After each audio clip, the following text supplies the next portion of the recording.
ሰላም ጤና ይስጥልኝ አብሪ ሚዲያ አድማጭ ተመልካቾቻችን፣ እነሆ ለሰዓቱ የመረጥኳቸው መረጃዎች ይዤላችሁ ቀርቤያለሁ። የመጀመሪያው መረጃ ህወሓት በድጋሚ ማዕቀብ ሊጣልበት መሆኑ ተሰማ ይለናል። ይህ በእንዲህ እንዳለ ደግሞ በተቃራኒው ኢትዮጵያ ላይ በውስጥና በውጭ የተከፈተባት ውጊያ ሁሉ ከዓለም አቀፍ የሽብር ኃይሎች ጋር የተያያዘ ነው ተብሏል። እነዚህን ዘግይቶም ቢሆን ዓለም የተረዳቸውን መረጃዎች እንመለከታቸዋለን። ኢትዮጵያ እነዚህን ከሽብር ኃይሎች ጋር ግንኙነት ያላቸው ውጊያዎች በመመከት ለቀጠናው ብቻ ሳይሆን ለዓለም አቀፍ ደህንነትና ለቀይ ባህር የንግድ መስመር ሰላም ጭምር አስፈላጊ መሆኗን አሳይታለች። በመሆኑም ምዕራባውያን ለኢትዮጵያ ድጋፍ ሊያደርጉላት ይገባል ተብሏል። ማን ነው ያለው? መቼ? እንዴት? በዝርዝር እንመለከተዋለን። በሌላ ዜና በጎጃምና በደቡብ ጎንደር በተደረጉ ኦፕሬሽኖች የጽንፈኛው ኃይል በከፍተኛ ደረጃ መመታቱና በርካታ ወሳኝ የሚባሉ አመራሮች ጭምር መደምሰሳቸው በሀገር ውስጥና በውጭ ባሉ የቡድኑ ደጋፊዎች ዘንድ ድንጋጤን እና በቡድኑ ዘንድም መከፋፈልን መፍጠሩን እንመለከታለን። በሌላ ዜና የብሔራዊ ደህንነት ኮንፈረንስ እየተካሄደ ነው። በዚህ ኮንፈረንስ ላይ የተገኙት የጠቅላይ ሚኒስትሩ የምስራቅ አፍሪካ ጉዳዮች አማካሪ ሚኒስትር አቶ ጌታቸው ረዳ ባደረጉት ንግግር የኤርትራ ሀገረ መንግስት ምስረታ ሂደት ራሱ ኢትዮጵያን በማዳከም ላይ የተመሰረተ ነው ማለታቸውን እንመለከታለን። ወደ መጀመሪያው ዜና ስወስዳችሁ የብሔራዊና ደህንነት ኮንፈረንስ እየተካሄደ ነው። በኮንፈረንሱ ላይ የተገኙት የጠቅላይ ሚኒስትሩ የምስራቅ አፍሪካ ጉዳዮች አማካሪ ሚኒስትር አቶ ጌታቸው ረዳ ባደረጉት ንግግር የኤርትራ ሀገረ መንግስት ምስረታ ሂደት ራሱ ኢትዮጵያን በማዳከም ላይ የተመሰረተ ነው ብለዋል። ዓመታዊ የብሔራዊ ደህንነት ኮንፈረንሱ በአሁናዊ የሀገሪቱ ተግዳሮቶችና የመፍትሄ አቅጣጫዎች ላይ በማተኮር ነው እየተካሄደ ያለው። በመከላከያ ኮሌጅ የመከላከያ ዋር ኮሌጅ ያዘጋጀው ዓመታዊ የብሔራዊ ደህንነት ኮንፈረንስ መካሄዱ በአሁናዊ የኢትዮጵያ ብሔራዊ ደህንነት ተግዳሮቶች ላይ የመፍትሄ አቅጣጫዎችን ይጠቁማል ተብሎ ይጠበቃል። የዚህ የብሔራዊ መከላከያ ኮሌጅ በየዓመቱ የሚያዘጋጀው የደህንነት ኮንፈረንስ መድረክ ላይ ከፍተኛ የመንግስት የስራ ኃላፊዎች፣ ወታደራዊ አመራሮችና የፖሊሲ አውጪዎች ተገኝተዋል። የጦር ኃይሎች ጠቅላይ ኤታማዦር ሹም ወታደራዊ አማካሪና የተኩስ አመራር ኃላፊ ጀነራል አለምሸት ደግፌ፣ የመከላከያ የትምህርትና ስልጠና መምሪያ ኃላፊ ጀነራል ይመር፣ የጠቅላይ ሚኒስትሩ የምስራቅ አፍሪካ ጉዳዮች አማካሪ ሚኒስትር አቶ ጌታቸው ረዳ ተገኝተው ንግግር አድርገዋል። የጠቅላይ ሚኒስትሩ የምስራቅ አፍሪካ ጉዳዮች አማካሪ በሌላም በኩል የህዝብ ተወካዮች ምክር ቤት የውጭ ግንኙነትና የሰላም ጉዳዮች ቋሚ ኮሚቴ ሰብሳቢ ዲማ ኖጎ፣ በውጭ ጉዳይ ሚኒስቴር የአፍሪካ ጉዳዮችና ዋና ዳይሬክተር አምባሳደር ዘሪሁን አበበ የተለያዩ ወረቀቶችን እንደሚያቀርቡ ይጠበቃል። በሌላ ዜና የምስራቅ እዝ ኮር አዛዦች በጎጃምና በደቡብ ጎንደር እዙ ባደረገው ህግ የማስከበር ኦፕሬሽን ከ250 በላይ ጽንፈኛ መደምሰሱን አሳውቀዋል። ምስራቅ እዝ ባዘጋጀው ወይም ባካሄደው አዲስ የስምሪት እቅድ መሰረት ከሰኔ 10 እስከ ሰኔ 16 ቀን 2018 ዓ.ም በሰሜን ጎጃም፣ በምዕራብ ጎጃም፣ በአዊ ብሔረሰብ አስተዳደርና በደቡብ ጎንደር ዞኖች ባደረገው ምንጠራ ከፍተኛ ቁጥር ያለው ጽንፈኛን ደምስሷል፣ አቁስሏል፣ እንዲሁም ማርኳል። በዚህ ስምሪት የውስጥ አርበኞችንም በቁጥጥር ስር በማድረግ አጽድቷል። በርካታ ወደው ገቦች እና ምርኮኞችም በሰራዊቱ ቁጥጥር ስር ውለዋል። በዚህ ጽንፈኛውን የገባበት ገብቶ የማጽዳት የ7 ቀናት ኦፕሬሽን ትልልቅ የቡድን መሳሪያዎች፣ ተተኳሾች በቁጥጥር ስር ውለዋል። ሌሎችም የሎጂስቲክ ንብረቶችም እንዲሁ በሰራዊቱ ተማርከዋል። ጽንፈኛ ቡድኑ ከህዝብ ዘርፎ ሲጠቀምባቸው የነበሩ ተሽከርካሪዎች፣ ሞተር ሳይክሎች እና በርካታ የሎጂስቲክ ንብረቶችም ጭምር ወድመውበታል። በአሁኑ ሰዓት ለጊዜው ህይወቱን ለማትረፍ ጥቂቱ እየተበታተነ የተገኘ ቢሆንም ይህ ኦፕሬሽን ያስደነበራቸው በርካቶች ለሰራዊቱ እጃቸውን እየሰጡ ይገኛሉ። በዚህ ስምሪት ከተደመሰሱት በነሱ ስያሜ ወይም አጠራር የሻለቃ አዛዦች፣ የኮር ሎጂስቲክ፣ የህዝብ ግንኙነት እና ወሳኝ የሚባሉ አመራሮች አንዳንዶቹ በስም ጠቅሰው እነሱም በመስዋዕትነታቸው በጣም እንደሚያዝኑ በትናንትናው ዕለት ገልጸዋል። እኛም በዜናችን አቅርበናል። ጌታቸው አያና፣ አርቂውም ታመነ፣ አለሙ ሞላ፣ ምህረት ጥላሁን፣ አበባ አስናቀውና ሆነ ጌትነት የሚባሉ በቡድኑ ውስጥ ወሳኝ አመራር ተብለው የጠቀሱ የነበሩና በከፍተኛ የዘረፋና የእገታ ተግባር ላይ ተሰማርተው አመራር ሲሰጡና ራሳቸውም ይህን ተግባር ሲያከናውኑ የነበሩ ናቸው እና ከዚህ በተጨማሪም ማሙሽ የተባለው የጽንፈኛው የብርጌድ ሎጂስቲክ አመራር፣ ወርቆ የተባለ የብርጌድ ፋይናንስ፣ መልካሙ የተወርዋሪ ዘመቻ ኃላፊ፣ ወርቅነህ የተባለ የድሽቃ ሻምበል መሪም ተደምስሰዋል። የምስራቅ እዝ ኮር አዛዥ ብርጋዴር ጀነራል አዲሱ መሐመድ፣ የኮር አዛዥ ብርጋዴር ጀነራል መላኩ ገላነህ እንዲሁም የኮር ምክትል አዛዥ ኮሎኔል ልጅአለም ምትኩ እንዳሉት ጽንፈኛ ቡድኑ የህዝብን ሰላም በማወክ የዕለት ተዕለት ሰላማዊ ህይወቱን እንዳያከናውን ጋሬጣ በመሆኑ ተደጋጋሚ የሰላም ጥሪ ከተደረገለት በኋላ የተቀነባበረ ኦፕሬሽን በማካሄድ ወደ መደምሰስ ተገብቷል ብለዋል። የእዙ ሰራዊት ከክልሉ አመራርና የጸጥታ ኃይል ጋር በመቀናጀት ባደረጋቸው በእነዚህ 7 ቀናት ስምሪቶች ጽንፈኛ ቡድኑ የሚወሸቅባቸውን ጥሻዎችና ጫካዎች በማሰስ በመክበብና ከፍተኛ ምት በማሳረፍ ማሽመድመድ ተችሏል። ይህ ፋኖች እጅግ ከፍተኛ ጉዳት ያስተናገዱበት ውጊያና በርካታ አመራሮቻቸውን ያጡበት ኦፕሬሽን እንዴት ሚስጥሩ ወጣ? እንዴት በዚህ ደረጃ ያለንበትን ቦታ የጠላት ኃይል አውቆ ከበባ ሊያደርግብንና ሊደመስሰን ቻለ? በሚል እርስ በርስ በመናቆርና እርስ በርስ ወደ ግጭት ውስጥ በመግባት አፋፍ ላይ እንደሚገኙ የወጡ መረጃዎች ያመለክታሉ።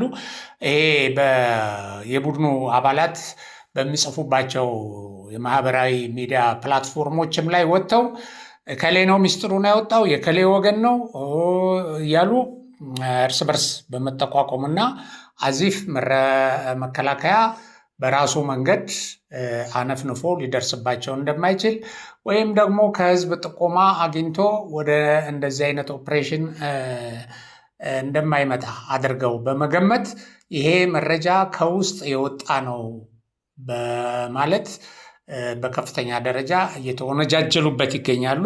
እየተወነጃጀሉበት ብቻ ሳይሆን የደረሰባቸው ጥቃትና በዚህ የደረሰው ጉዳት እጅግ እንዳሳመማቸው እና እንዳስፈራቸው በአሁኑ ሰዓት ይዘዋቸው ከነበሩ ቦታዎች ሁሉ እየለቀቁ በከፍተኛ ሽሽት ውስጥ እንደሚገኙ እንደ ቡድን ተደራጅተው ከመቀመጥ ይልቅ በተበታተነ ሁኔታ መንቀሳቀስን የመረጡበት ሁኔታ እንደተፈጠረ የሚጠቁሙ መረጃዎች አሉ።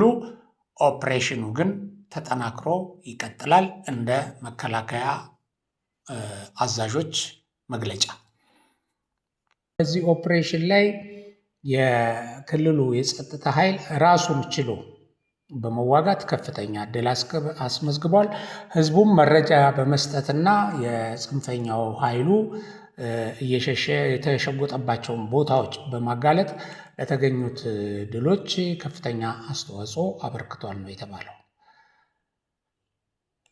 እና አንዳንድ ከዚህ ጋር ተያይዘው የወጡ መረጃዎች የሚያመለክቱት በጽንፈኛ ቡድኑ ላይ የደረሰው ምት ከፍተኛና ተከታታይነት ያለው በተለያየ ቦታ በማሳደድ የተከናወነም ስለሆነ የተሰዉትን እና የቆሰሉትን ለማወቅ እጅግ አስቸጋሪ እንደሆነና አስከሬን ተቆጥሮ እንዳላለቀ በየጥሻው በየዋሻው በርካታ አስከሬኖች እያገኘ መሆኑን የአካባቢው አርሶ አደሮች እየገለጹ ይገኛሉ። እና አዛዦቹ እንዳሉት በየደረጃው ያለ የክልልና የዞን አመራር፣ ህዝቡ፣ የክልሉ የጸጥታ ኃይልና የመከላከያ በቅንጅት ይህንን የህዝብ ጠላት በማጥፋት ሰላም ለማስፈን በጥምረት የፈጸሙት ተልዕኮ ውጤታማ መሆኑን አስገንዝበዋል። እዙ ህግ የማስከበር ግዳጁን በብቃት መወጣቱን አጠናክሮ እንደሚቀጥልም ጭምር ነው የገለጹት። እና ይህ የተወሰደ ጠንካራ ኦፕሬሽን ያስደነገጣቸው የጽንፈኛው ቡድን አባላት በተለይም ከጎጃም ከባሶ ሊበን ወረዳ አብረጀት ብርጌድ ሙሉ በሙሉ በመፈራረስ አባላቱ ወደ ደብረ ማርቆስ በሰልፍ በመምጣት የመንግስትን የሰላም ጥሪ ተቀብለው ለጥምር ጦሩ እጅ ሰጥተዋል። ይሄ በፎቶግራፍ የምትመለከቷቸው ከእጅ ከሰጡት ውስጥ የተወሰኑትን የሚያመለክት ነው። ሌሎችም በጉዞ ላይ እንዳሉ ነው የተረጋገጠው እና ይሄ መንገድ በጣም ጠቃሚ መሆኑንና ሌሎችም ከመሞት ከማትችሉት ኃይል ጋር ተጋጥማችሁ መስዋዕትነት ከመክፈል ያልተገባ እና ዋጋ የሌለው መስዋዕትነት ከመክፈል እጃችሁን በሰላም እንድትሰጡ ያሳስባል ሰራዊቱ። አሁንም በሌላ ዜና ህወሓት በድጋሚ ማዕቀብ ሊጣልበት መሆኑ ሲሰማ ኢትዮጵያ ላይ በውስጥና በውጭ የተከፈተባት ውጊያ ደግሞ ከዓለም አቀፍ የሽብር ኃይሎች ጋር የተያያዘ ነው ተብሏል። እነዚህን ውጊያዎች በመመከት ኢትዮጵያ ለቀጠናው ብቻ ሳይሆን ለዓለም አቀፍ ደህንነትና ለቀይ ባህር የንግድ መስመር ሰላም ጭምር የጎላ አስተዋጽኦ እያደረገች በመሆኑ ምዕራባውያን ለኢትዮጵያ ያላቸውን አጋርነት ይበልጥ ማጠናከርና እነዚህ በኢትዮጵያ ላይ የተከፈቱ ከዓለም አቀፍ አክራሪነትና ሽብርተኝነት ጋር የተያያዙ ውጊያዎችን በመመከት ቀጠናውን ሰላም ሊያደርግ ይገባል ያለው ዘኒውዮርክ ሰን ነው እና ኒውዮርክ ሰን እንዳለው ኢትዮጵያ በአፍሪካ ቀንድ የአሸባሪዎችንና የጽንፈኛ ኃይሎችን መስፋፋት ለመግታትና ቀጠናዊ ደህንነትን ለማስጠበቅ ግንባር ቀደም ሚና እየተጫወተች መሆኗን ዓለም ሊገነዘብና ለዚህም ትልቅ ዋጋ እየከፈለች መሆኗን አውቆ ከጎኗ ሊሰለፍ ይገባል ብሏል። በታዋቂዋ ጋዜጠኛ አና ማህጀር ባርንዱቺ የተጻፈውና ሰኔ 14 ቀን 2018 ዓ.ም ለንባብ በበቃው ዘገባ ኢትዮጵያ በአፍሪካ ቀንድ የምዕራባውያን ወሳኝና የማይተካ አጋር በመሆን ኃላፊነቷን እየተወጣች ነው በሚል ርዕስ የቀጠናውን ወቅታዊ ጂኦፖለቲካዊ ገጽታ ተንትኗል። በዚህ ዘገባ ላይ በጉልህ እንደተቀመጠው ኢትዮጵያ ቀጠናው ሙሉ በሙሉ በጽንፈኛና በሽብር ቡድኖች ቁጥጥር ስር እንዳይወድቅ ለማድረግ በቁርጠኝነት እየሰራች ስለሆነ ከጎኗ ሊቆሙላት ይገባል ሌሎች ኃይሎች በማለትም አሳስቧል። ይህቺ የአፍሪካ ሀገር ይላል ጋዜጣው፣ ይቺ የአፍሪካ ሀገር ኢትዮጵያን ደጋግሞ እያነሳ ማለት ነው ቀጠናው በሙስሊም ወንድማማቾች በአልቃይዳ በኢራንና በወኪል ኃይሎች ፕሮክሲ ተጽዕኖ ስር እንዳይወድቅ ከተፈለገ ኢትዮጵያን ማገዝ ያስፈልጋል። ኢትዮጵያ እነዚህን ኃይሎች እየተከላከለች ነው። በውስጥም በውጭም ያሉት ከኢትዮጵያ ጋር እየተዋጉ ያሉ ኃይሎች ከነዚህ ወገኖች ጋር ግንኙነት ያላቸውና በእነዚህ ወገኖች የሎጂስቲክ የፋይናንስ ድጋፍ የሚደረግላቸው ናቸው ብሏል። ይህንን ትንተናውን ሲያሰፋ ለቀጠናው ሰላም የሚከፈል ዋጋ ሲል ኢትዮጵያ ያላትን የጸና አቋም አጉልቷል። ዘገባው እንደሚያመለክተው የአሸባሪዎችንና የከፋፋይ ኃይሎችን እኩይ ዓላማ ለማክሸፍ በሚደረገው በዚህ ትግል ውስጥ ኢትዮጵያ የምዕራባውያንና ዓለም አቀፍ ማህበረሰብ ጋሻ በመሆን ብቻዋን ከፍተኛ ዋጋ እየከፈለች ነው ሲል አሞካሽቷታል። በተለይም በአጎራባች ሀገራት የሚንቀሳቀሱ እንደ አልሸባብ ያሉ የአልቃይዳ ክንፎች ወደ መካከለኛው ምስራቅና ቀይ ባህር አካባቢ እንዳይስፋፉ በማድረግ ረገድ የሀገሪቱ የመከላከያ ኃይልና የደህንነት መዋቅር እያደረገ ያለው ተጋድሎ ለቀጠናው መረጋጋት ወሳኝ መሆኑ ተጠቅሷል። ይህ በኒውዮርክ ሰን የወጣው ዘገባ በግልጽ እንደሚያሳየው ዓለም አቀፍ የሽብር መረቦችንና የውጭ ኃይሎችን ጣልቃ ገብነት ለመከላከል ኢትዮጵያ የምታደርገው ጥረት ለቀጠናው ብቻ ሳይሆን ለዓለም አቀፉ ደህንነት እና ለቀይ ባህር የንግድ መስመር ጭምር የጎላ አስተዋጽኦ አለው። በዚህም ምክንያት ምዕራባውያን ለኢትዮጵያ ያላቸውን አጋርነት ይበልጥ ማጠናከር ይገባቸዋል ሲል ጽሑፉን ደምድሟል። ይህ በእንዲህ እንዳለ ኢትዮጵያ ውስጥ የሰላም መደፍረስ ከሚፈጥሩት ኃይሎች እና የሰላም አደፍራሾችን በማገዝ በማደራጀት እና ኦፕሬሽን አውጥቶ የውጊያ ዕቅድ በመስጠት በማሰልጠን የሚታወቀው ህወሓት በዓለም አቀፉ የሽብርተኝነትና ድንበር ተሻጋሪ ወንጀል መርማሪ ድርጅቶች በኩል ከዓለም አቀፍ አሸባሪዎች ጋር የፋይናንስ ፈንድ ትስስር አለው በሚል ከፍተኛ ምርመራ እየተደረገበትና መረጃዎችም እየተገኙበት እንደሆነ ለማወቅ ተችሏል።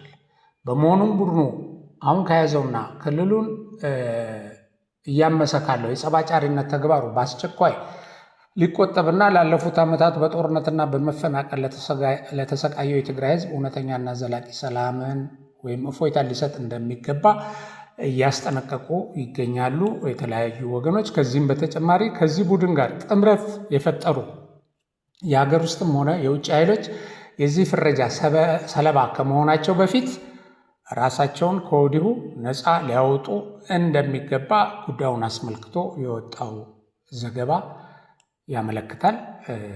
እኛም በዚሁ የዛሬውን ዝግጅታችንን እናጠናቅቃለን። በሌላ ፕሮግራም እስከምንገናኝ አብሪ ሚዲያን ሰብስክራይብ፣ ሼር እንድታደርጉ እና ከጎን ሆናችሁ እንድትደግፉት እናሳስባለን። ሰላም።